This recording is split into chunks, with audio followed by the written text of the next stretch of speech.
కడుపులు నింపడం కూడా కష్టమైపోయిందే. అయ్యో ఇప్పుడు ఎలాగబ్బా దేవుడా.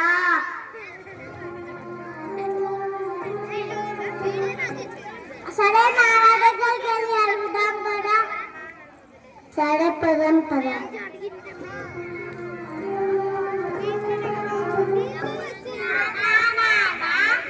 బయటికి వెళ్ళి ఏమైనా తినేసి వద్దామా నాన్న? ఇప్పుడు డబ్బులు లేమా, తర్వాత ఎప్పుడైనా వెళ్దాం. నాన్న రోజంతా పొలంలో కష్టపడ్డావు కదా, మరి మన దగ్గర తినడానికి ఏముండవు ఎందుకు నాన్న? అవునా, ఏమైనా కొనుక్కోవడానికి కూడా డబ్బులు ఉండవు ఎందుకు నాన్న? అదేం లేదమ్మా, ఈసారి పంట బాగా పండితే మీకేం కావాలంటే అది కొని పెడతాను.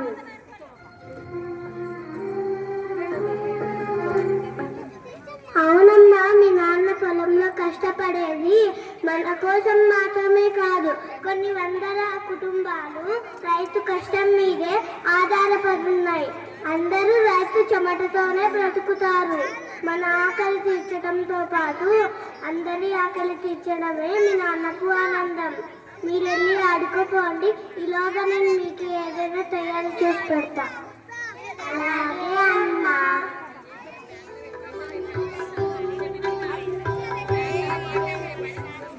విరయ్య విరయ్య విరయ్య విరయ్య,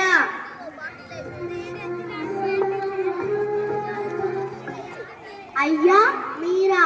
రండయ్యా, వచ్చి కూర్చోండి అయ్యా. ఏంటి కూర్చునేది?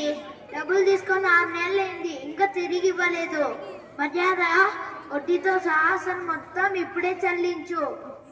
అయ్యా వానలు రాక పంటలు సరిగా పండలేదయ్యా. ఈసారి పంట చేతికి రాగానే మీ డబ్బులు మీకు తిరిగిచ్చేస్తానయ్యా. కొంచెం గడువు ఇవ్వండి అయ్యా. అదంతా నాకు అనవసరం. ఈసారి డబ్బు తిరిగి ఇచ్చావా సరే సరి, లేదంటే నీ పొలం మొత్తం లాక్కోవాల్సి వస్తుంది. జాగ్రత్త. లేదయ్యా, ఈసారి తప్పకుండా ఇచ్చేస్తానయ్యా. సరే, జాగ్రత్తగా గుర్తించుకో.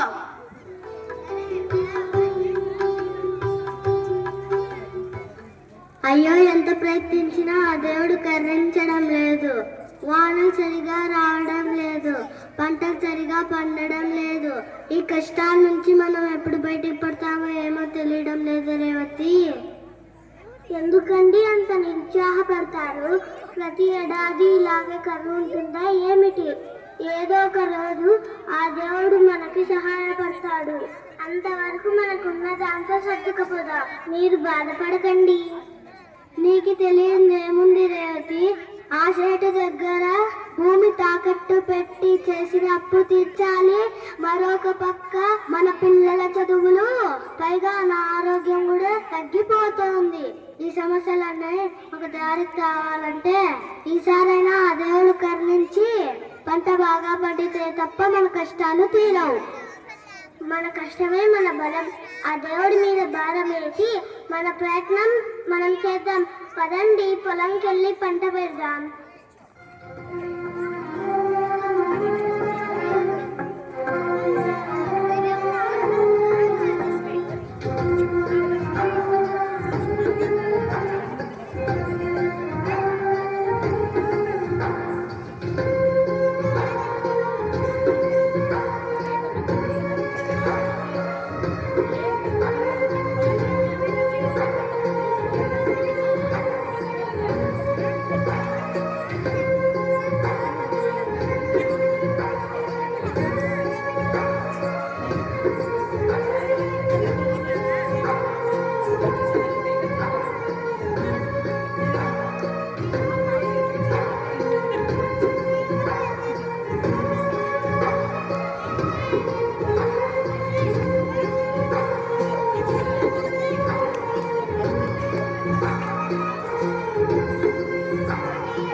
ఏమండి, పొలంకి వెళ్ళి మన పంట ఎలాగుందో చూసొద్దాం పదండి. సరే వెళ్దాం పద రేవతి.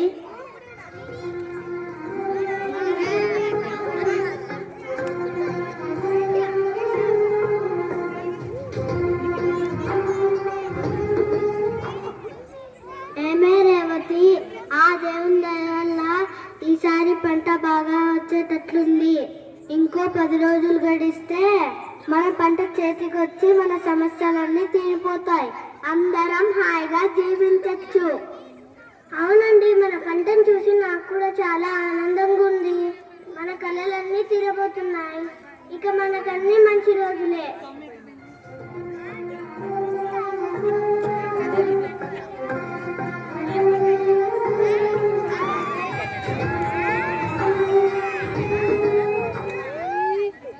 ఆపు రేవతి, ఆపు రేవతి.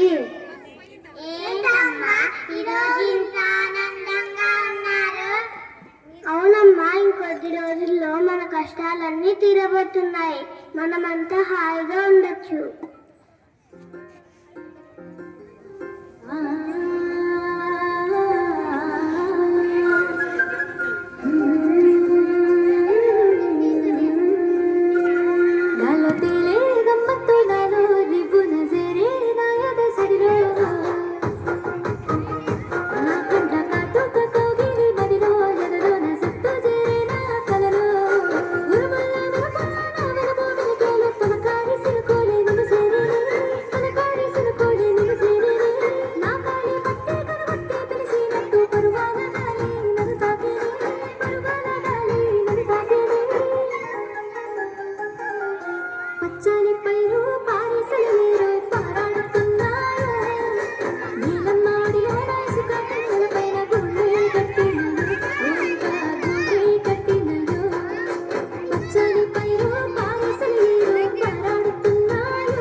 వర్షం వస్తే నా పంట అంతా పాడైపోతుందే.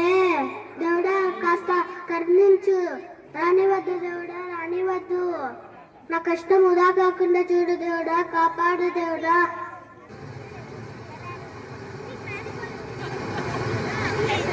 అయ్యో నా పంట, నా పంట.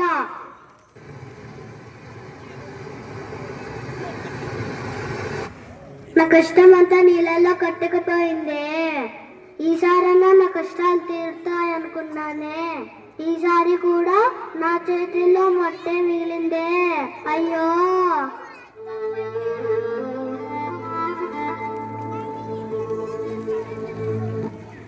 ఏమండి లేవండి, ఏమండి లేవండి. మన పంట పాడైపోయినా మీరే మా ఆశ కదండి. లేవండి, మీరిలా పడిపోతే మాకేమనండి ఇంకా దిక్కు. లేవండి.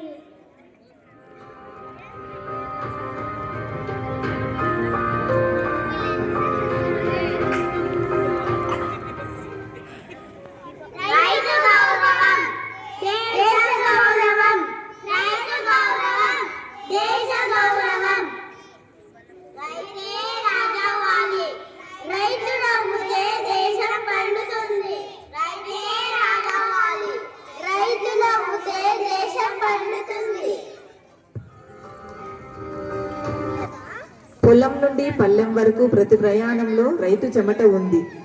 వానొచ్చినా కరువొచ్చినా రైతు మాత్రం భూమి వదిలిపెట్టాడు. అతడు కేవలం పంటలే కాదు, మన ప్రాణాలను పండిస్తున్నారు. అందరం రైతును గౌరవిద్దాం. వారి పంటను, వారి స్వేదాన్ని, వారి త్యాగాన్ని విలువైందిగా మార్చుకుందాం.